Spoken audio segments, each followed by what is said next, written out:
دنیا کی محبت کی دو قسمیں ہیں۔ ایک محمود محبت ہے، یعنی جس کی تعریف کی گئی ہے، جس سے منع نہیں کیا گیا ہے،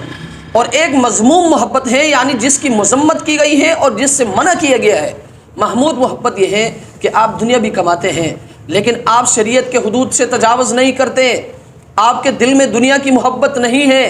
آپ غریبوں پر خرچ کرتے ہیں، آپ فقراء پر خرچ کرتے ہیں، آپ مساکین پر خرچ کرتے ہیں، آپ دینی مدارس پر خرچ کرتے ہیں، آپ دینی مراکز پر خرچ کرتے ہیں، آپ مساجد پر خرچ کرتے ہیں، تو یاد رکھیں یہ محمود محبت ہے اور اس کی تعریف کی گئی ہے۔ اور ایک مذموم محبت ہے، اور مذموم محبت یہ ہے کہ آپ دنیا بھی کماتے ہیں اور آپ کے دل میں دنیا کی محبت بھی ہے اور آپ شریعت کے حدود سے تجاوز بھی کرتے ہیں اور 24 گھنٹہ آپ دنیا کی فکر میں لگے رہتے ہیں، تو یاد رکھیں اس مذموم محبت کے بارے میں حدیث میں آتا ہے کہ دنیا کی محبت تمام گناہوں کی جڑ ہے۔ اور یاد رکھیں اس مذموم محبت سے بچنے کا طریقہ یہ ہے کہ آپ دل میں اللہ کی محبت کو پیدا کریں، آپ اپنے دل میں اللہ کی عظمت کو پیدا کریں۔ آپ کے دل میں اللہ کی محبت اور اللہ کی عظمت اس وقت آئے گی جب آپ صلحاء کی صحبت اختیار کرو گے، آپ علماء کی صحبت میں بیٹھو گے، آپ بزرگوں کی صحبت میں بیٹھو گے۔ اور یاد رکھیں جس شخص کو یہ دولت نصیب ہو جائے نا، پھر اس کے لیے دین پر چلنا آسان ہو جاتا ہے۔